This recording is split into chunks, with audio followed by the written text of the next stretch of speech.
Christine. Thanks so much for making time to talk to me today. Tell me a little bit about yourself and the work that you do. Well, hi, John. Thanks for having me on today. I'm happy to be here.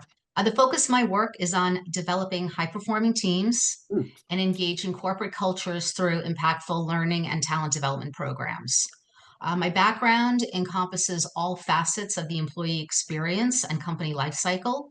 So recruiting, orientation, onboarding, employee growth, mentorship programs, leadership development, and succession planning. I'm a certified trainer and I love facilitating courses on communication strategies and people management skills. Wow, I can't wait to hear your take on a few things here. High performing teams, right? That's a really important one. I know companies really want to create environments where people work together to accomplish more than they can on their own and to be engaged. What are some things that you see get in the way of that these days? It's a great question. I think a lot of the situation is that everyone's schedules are so packed, right? There's Mhm. so this kind of meeting culture where you have an open slot on your calendar and it needs to be filled, or you're not in control of that. So I think that bogs people down, and being in the learning space and wanting to give people time to take a course, digest material, you know, have time to spend on their work and meeting with other people. You get that pressure of constantly being on or not being able to take a breath between meetings and appointments. And I think that that's a challenge for people, that they need some space to, to reflect and decompress in between those things. And I just think that the day to day can sometimes get in the way of that.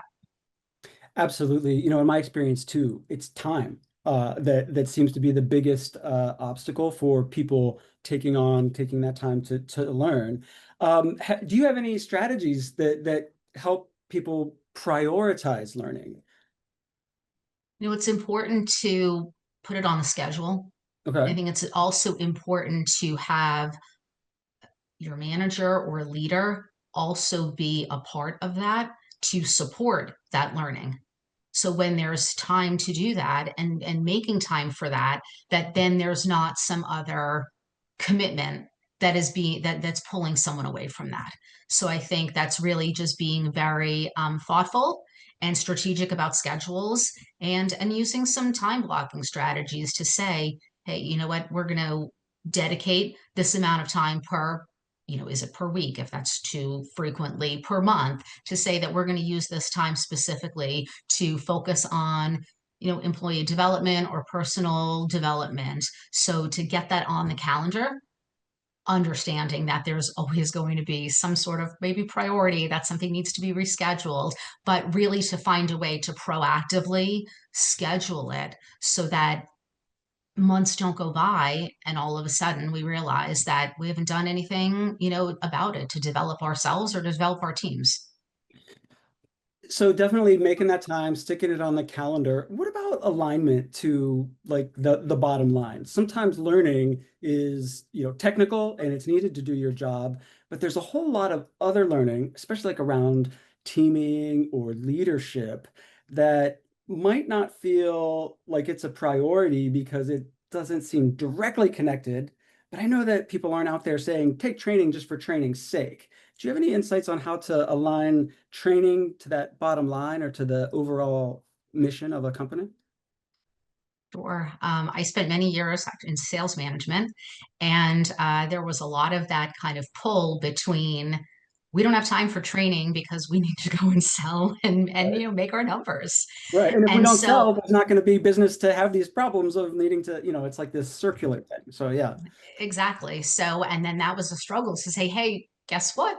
We're going to be better at selling and offering our services and being good for our customers if we are knowledgeable about our product and take that time for learning. So it is a balance. You think in a learning leadership role, you need to be able to push back sometimes and say, hey, you know what, we've committed to this program, we want to do this, and I understand that we have these other commitments, but we still need to press forward and to kind of find a way to, to work it out. So I think that that is really important to continue to have that dialogue, and then making sure that the learnings are tied to the business, whether that review is a quarterly review with the company or an annual review when we're doing corporate goal setting, to really make sure that that learning is aligned with the business goals and the core values. So, so those things do gel together, and you're not going to get, to your point, oh, training just for training's sake. Want to make sure that it meets the needs of the business. That seems like easy to say and hard to do, right? So my background is in equity and inclusion and diversity, right? And in that we realize that every person has a unique set of skills and abilities that could possibly be tapped into. And every team, while they might have some things that are typical, that we can say, yeah, this is like team dynamics, this is what happens, but they're made up of a unique bunch of individuals. So there's going to be things that are unique about that team and that team dynamics. And then when you take that and say, okay, we're going to deliver a training, how do you tailor that training or shift things so that it is actually meeting the needs of each team that is taking that training?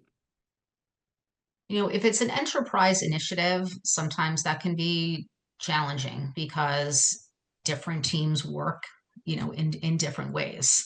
I think What would be it's, an example of like an enterprise initiative that just to give some context? I would say that if there was a leadership program and working with managers, let's just even say new leaders, right? Introduction to leadership, Yeah. right? So for some new managers in a company, and then we're just going to take kind of again that group and take them along.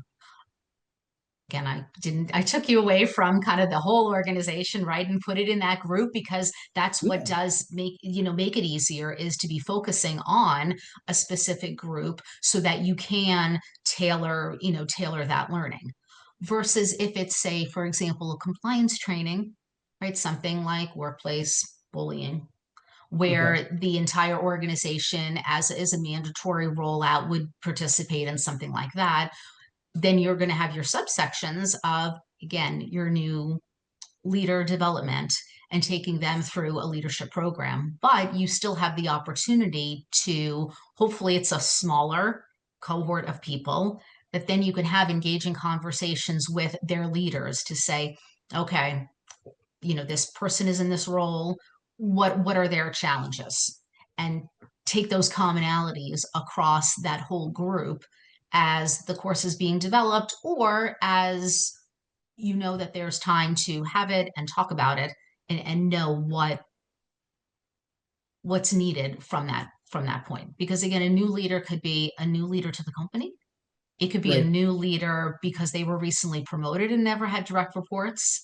So there's a lot of nuances Yeah. in exactly what does, a new manager or a new leader really mean.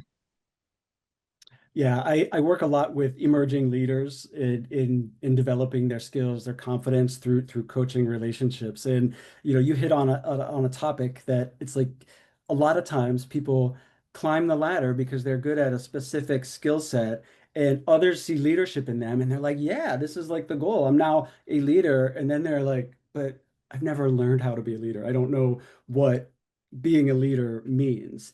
Um, how important or how much of the learning is focused on developing leaders? And a follow-up question to that is like, what are the core skills you think that emerging or new leaders, whether they be new to the company or new to a group of people, what are the core skills that you think are important for leaders in that space to develop?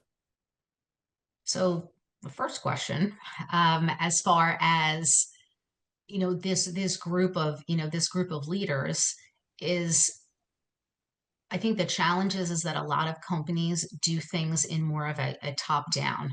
Okay. Like, let's make sure that the executive leaders and the high level leaders get buy-in on the program.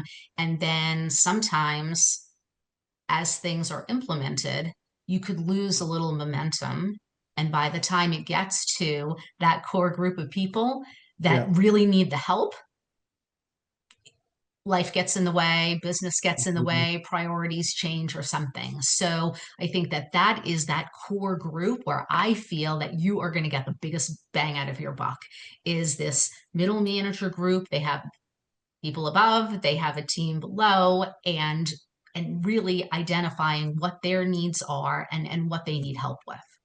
So then the second part of your question is what do the skills they really need? And that's where first I talked about that time management, right? The Mhm. pressure from both sides, right? Above and below, trying to get daily things done, the work done, whether it's again in manufacturing, whether it's in finance, whether it's in selling and you're, have a customer facing role, really kind of having that balance and not having everything be so reactive. Ah, That yeah. really kind of having more of a proactive lens, which goes back to the learning to say, hey, listen, we need to schedule time. We need to schedule time with our team so that it's on the calendar. We need to schedule time so that we find out what our team needs and exactly what skills they do need. So, time management, people skills, just communication, really identifying what these leaders need as a group and individually so that they can make their teams successful. Yeah. So I think kind of in that making teams successful is, I think providing opportunities that employees can grow, gain new experiences, potentially climb, to higher levels within in the company. Like, what does fairness look like in creating opportunity for everyone to have that chance to grow to higher heights within a company? So, as I mentioned before, a lot of organizations do that kind of top down thing Hmm. where, making sure that, that higher levels, again, that higher level leaders, executive leaders buy in first or get exposed first. And then as you move down into the organization to different levels of leadership, depending on how high, how deep or how large the organization is, how would you get to that? So I think from a fairness lens, really have to make sure that employees have their voice and have their opportunity to say what they believe is going to make them successful in their roles. Mm, It can't just be, hey, this is what we think everybody needs. We also, want to know, and that's a two-way street, right? So as a leader, once you say, hey, I accept the responsibility to be a people manager, yeah. as a leader, you're responsible for not only your own growth, but the growth of your team.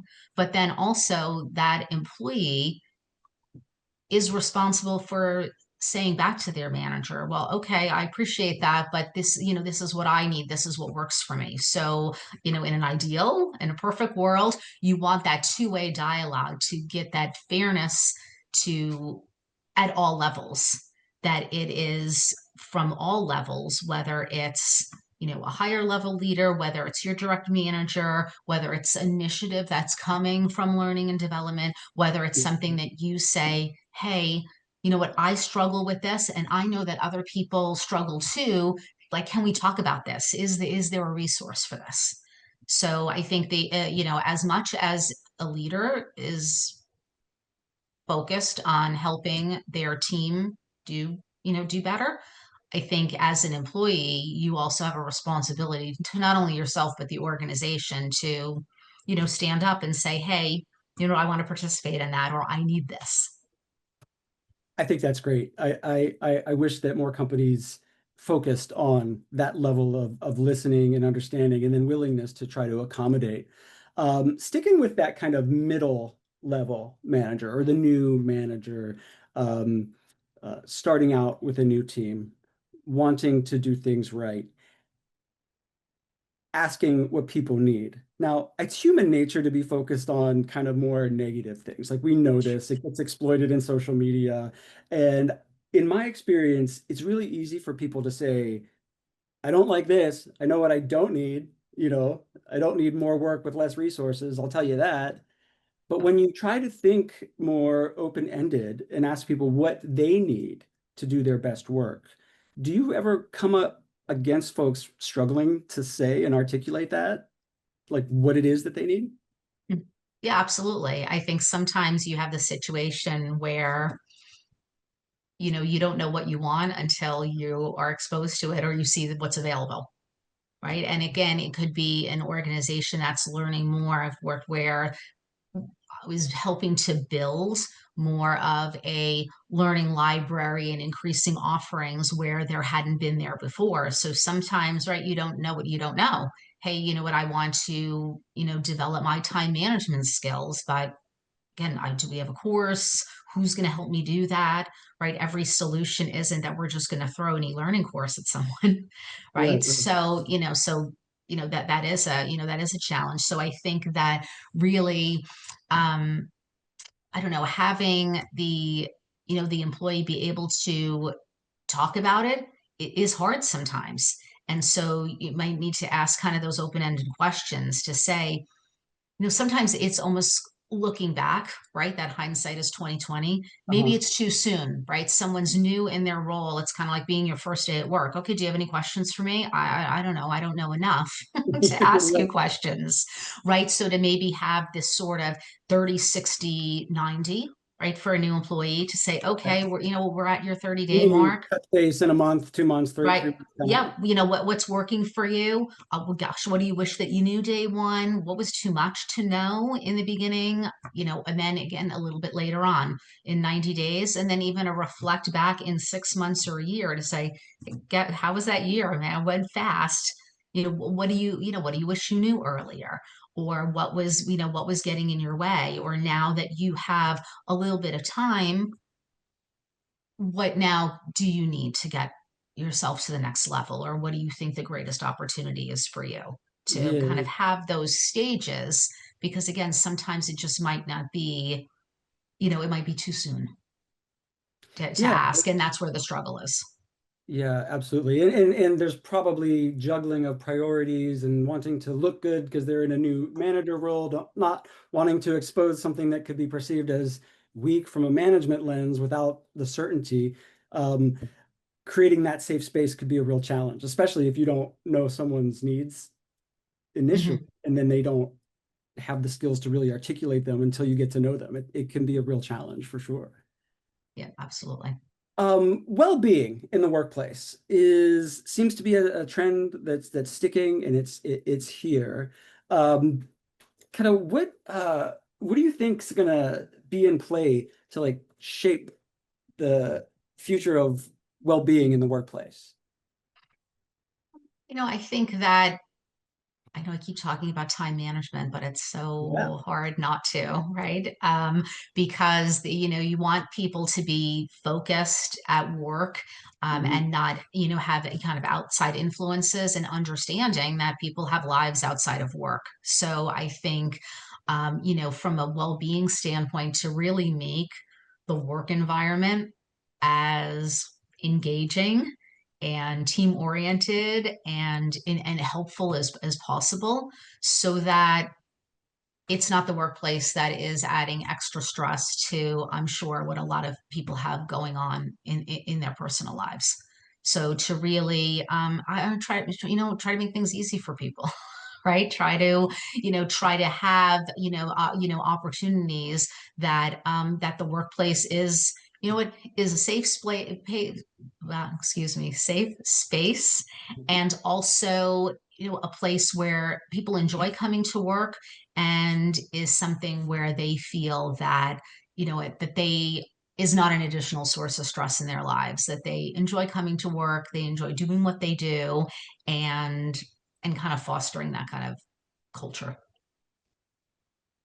I think that is a good approach. Now, coming back to the tying learning to the bottom line to the business needs, have you had any success with tying the well-being type learning and time management that don't seem as directly connected to the bottom line? Any success in incenting folks to prioritize well-being as a learning initiative?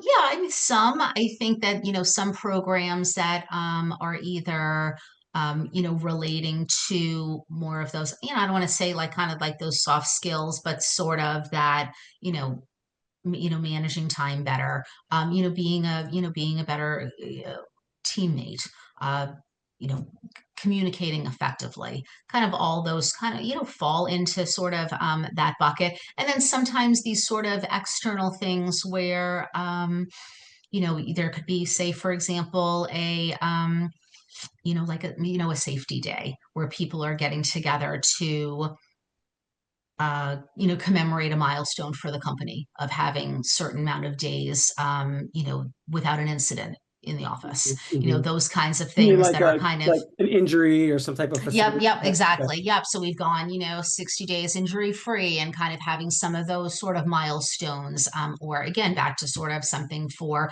sales success where there was a customer, deal that was landed, something like that. So those kinds of things, as far as it's not just about a strict sort of course and learning how to do something, but some of the sort of rewards that I would say that are kind of tied into into that well-being.